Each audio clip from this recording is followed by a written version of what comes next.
కాళేశ్వరం కూలిపోతే మరి ఈరోజు అన్నపూర్ణ పంప్ హౌస్ల నుండి వచ్చేటువంటి నీళ్లు ఎక్కడి నుంచి వస్తున్నాయి?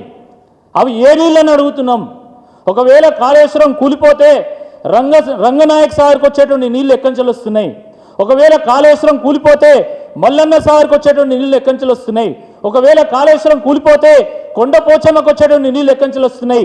అవి కాళేశ్వరం నీళ్లు కాదా అని అడుగుతా ఉన్నా. గంగ నుండి వస్తున్నాయా? బ్రహ్మపుత్రం నుంచి వస్తున్నాయా? కావేరి నుంచి వస్తున్నాయా? ఒక్కసారి కాంగ్రెస్ పార్టీ నాయకులు సమాధానం చెప్పాలా.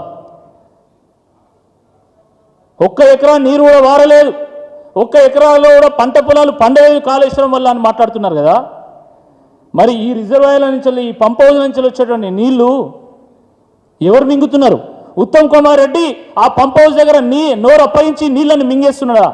ఇన్ని టీఎంసీల నీళ్లు మింగేస్తున్నాడా? రేవంత్ రెడ్డి గారు మింగుతున్నారా? ఈ నీళ్లు మన తెలంగాణ కాకపోతే పాకిస్తాన్ పోతున్నాయా? బంగ్లాదేశ్ పోతున్నాయా? దీనికి కాంగ్రెస్ పార్టీ నాయకులు సమాధానం చెప్పాలా.